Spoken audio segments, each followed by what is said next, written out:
Assalamualaikum warahmatullahi wabarakatuh. Perkenalkan nama saya Najwa Lila Fatona, kelas 12A absen 24. Di sini saya akan menceritakan tentang reformasi di bidang sosial, pendidikan, dan teknologi pada era pemerintahan Presiden B.J. Habibie. Reformasi di bidang sosial, pendidikan, dan teknologi pada era Presiden B.J. Habibie yang berlangsung pada tahun 1998 sampai 1999 merupakan periode penting yang membawa perubahan signifikan di Indonesia.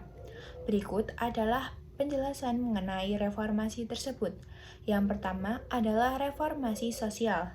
Pertama, kebebasan pers.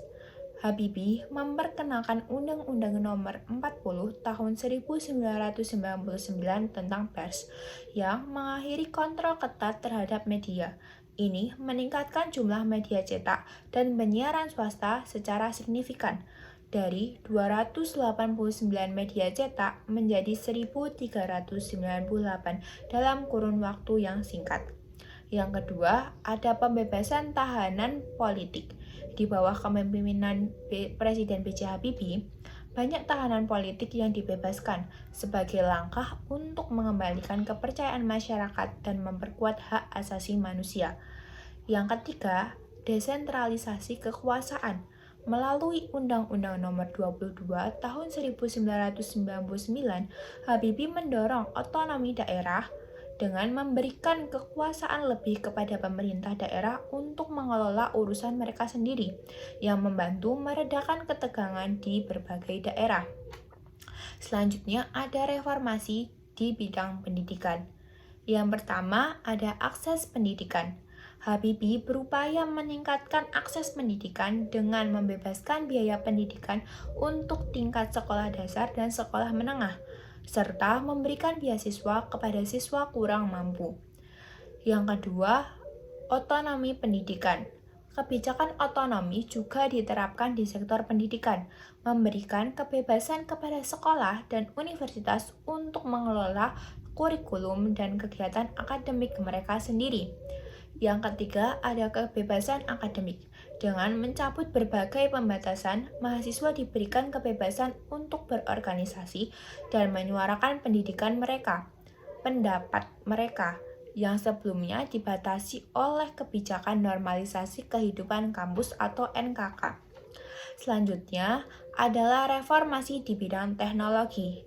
Yang pertama, pengembangan teknologi informasi. Habibie mendorong penggunaan teknologi informasi dalam pemerintahan dan pendidikan.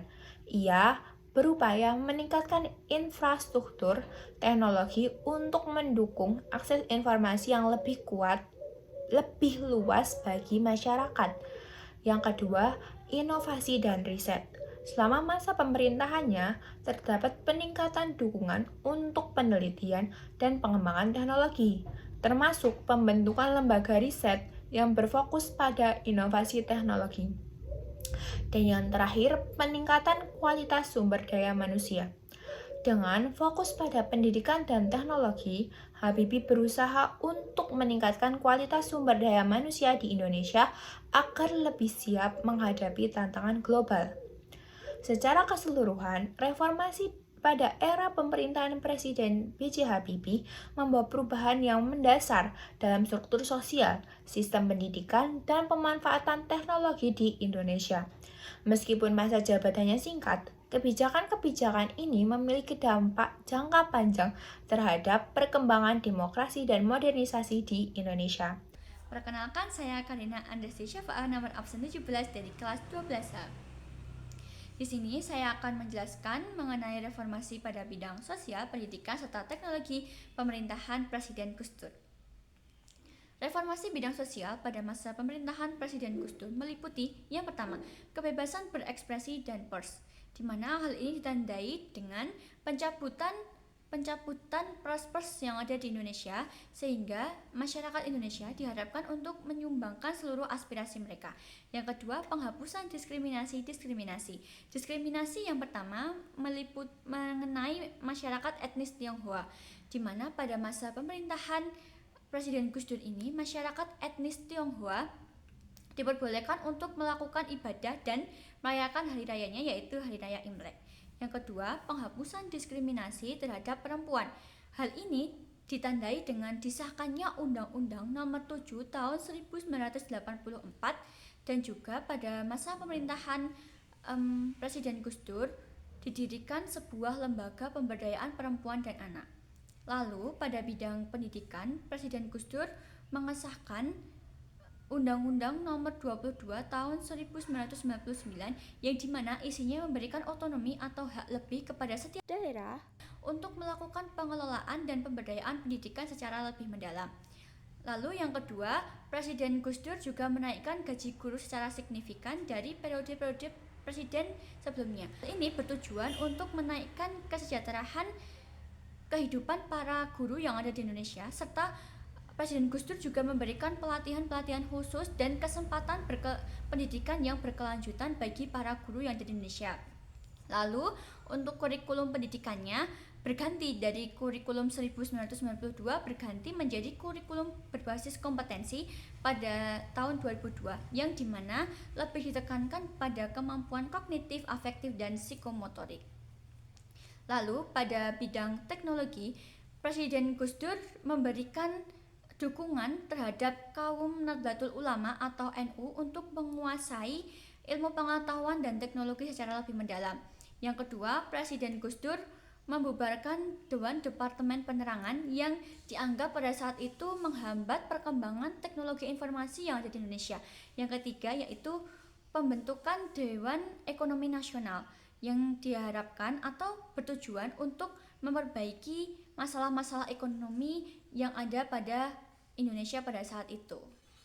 Kepresidenan Megawati Soekarno Putri 23 Juli 2001 sampai 20 Oktober 2004 ditandai oleh reformasi signifikan dalam bidang sosial, pendidikan, dan teknologi di Indonesia. Berikut adalah penjelasan mengenai reformasi tersebut. Reformasi bidang pendidikan. Yang pertama, Undang-Undang Sistem Pendidikan Nasional Megawati menginisiasi lahirnya UU Nomor 20 Tahun 2003 tentang Sistem Pendidikan Nasional yang bertujuan untuk menciptakan sistem pendidikan yang lebih demokratis. UU ini menghilangkan dikotomi antara perguruan tinggi negeri dan perguruan tinggi swasta, serta memperkuat akreditasi pendidikan melalui lembaga BAN PT dan BAN SM. Yang kedua, alokasi anggaran pendidikan. Pada tahun 2004, Megawati mengalokasikan dana APBN yang signifikan untuk sektor pendidikan termasuk pendidikan luar sekolah. Ini bertujuan untuk memperluas akses pendidikan bagi masyarakat kurang mampu dan meningkatkan kualitas pendidikan dasar. Yang ketiga, kurikulum berbasis kompetensi. Selama masa pemerintahannya, kurikulum pendidikan diubah dari kurikulum 94 menjadi kurikulum berbasis kompetensi atau KBK pada tahun 2002 yang menekankan pada pengembangan kemampuan praktis siswa. Reformasi di bidang sosial. Yang pertama, penanggulangan kemiskinan. Ibu Megawati membentuk Komite Penanggulangan Kemiskinan untuk menangani masalah kemiskinan yang meningkat akibat krisis ekonomi. Program-program seperti beras untuk rakyat miskin seperti Raskin dan Kartu Sehat diperkenalkan untuk membantu masyarakat miskin mendapatkan akses ke pangan dan layanan kesehatan. Yang kedua, program ekonomi mikro. Pemerintah juga meluncurkan berbagai program untuk meningkatkan pendapatan masyarakat miskin, termasuk dukungan pembiayaan melalui Bank Perkreditan Rakyat dan modal Ventura. Yang terakhir, reformasi teknologi. Reformasi dalam bidang teknologi sebenarnya tidak secara eksplisit ditekankan dalam kebijakan Ibu Megawati. Namun, era ini menjadi penting bagi pengembangan teknologi informasi dan komunikasi di Indonesia, sejalan dengan kebutuhan untuk mendukung pendidikan dan ekonomi yang lebih baik. Secara keseluruhan, kebijakan Megawati dalam bidang sosial, pendidikan, dan teknologi berfokus pada peningkatan aksesibilitas dan kualitas hidup masyarakat Indonesia. Meskipun tantangan besar seperti kemiskinan masih harus dihadapi. Pada masa pemerintahan sosial Bambang Yudhoyono atau SBY tahun 2004-2014, terdapat berbagai reformasi sosial, pendidikan, dan teknologi. Yang pertama, reformasi sosial terdiri dari 1. Program Keluarga Harapan atau PKH, yaitu bantuan sosial bersyarat untuk warga miskin agar meningkatkan kesejahteraan dan pendidikan anak-anak mereka. Yang kedua, Jamkesmas, jaminan kesehatan masyarakat, yaitu program jaminan kesehatan bagi masyarakat miskin sebelum BPJS Kesehatan berdiri. Yang ketiga, reformasi birokrasi, yaitu upaya memperbaiki sistem pemerintahan dengan peningkatan transparansi. Yang kelima, percepatan pengentasan kemiskinan, yaitu program seperti BLT, bantuan langsung tunai untuk membantu masyarakat terdampak kenaikan harga BBM. Yang kedua ada reformasi pendidikan. Yang pertama, reformasi BOS, bantuan operasional sekolah, yaitu memberikan dana ke sekolahan untuk mengurangi beban biaya pendidikan bagi siswa. Yang kedua, wajib belajar 9 tahun dan menuju 12 tahun, yaitu peningkatan akses pendidikan bagi semua kalangan. Yang ketiga, beasiswa bidik misi, yaitu bantuan biaya kuliah bagi mahasiswa kurang mampu yang berprestasi. Yang keempat, peningkatan kualitas guru,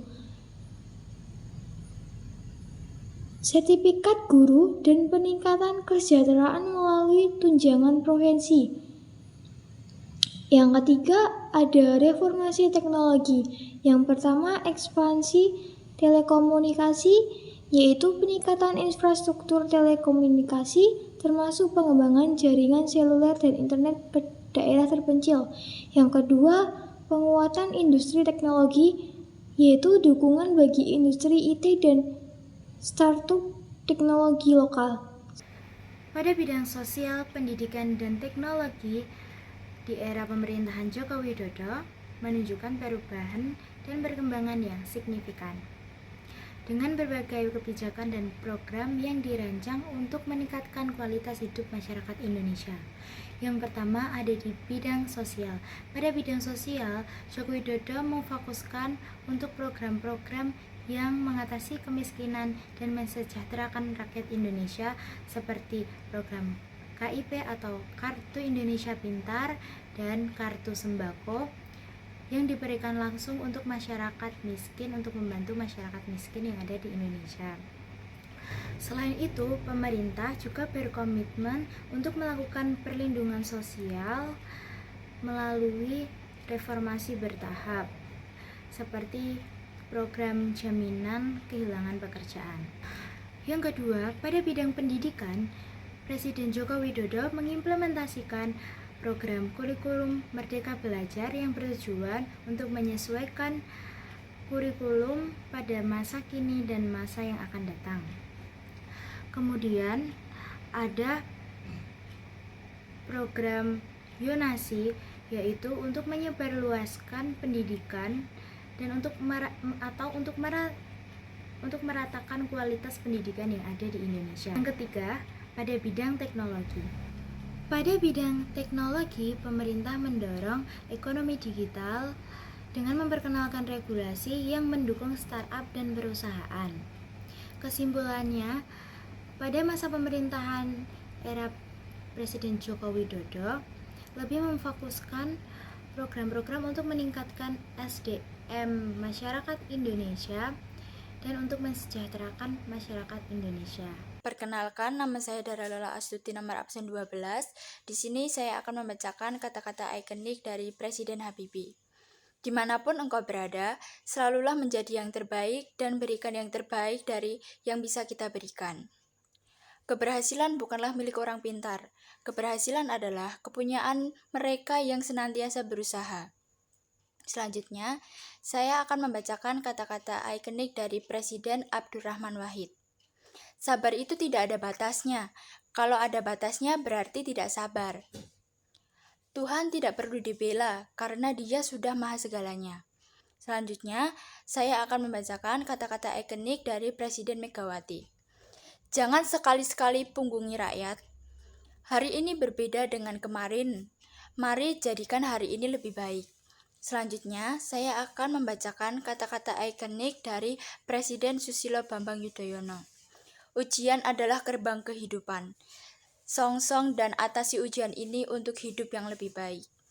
Dan terakhir, saya akan membacakan kata-kata ikonik dari Presiden Joko Widodo. Hal yang paling membahagiakan adalah keluarga. Sayangi keluarga apapun perbedaannya. Terima kasih. Wassalamualaikum warahmatullahi wabarakatuh.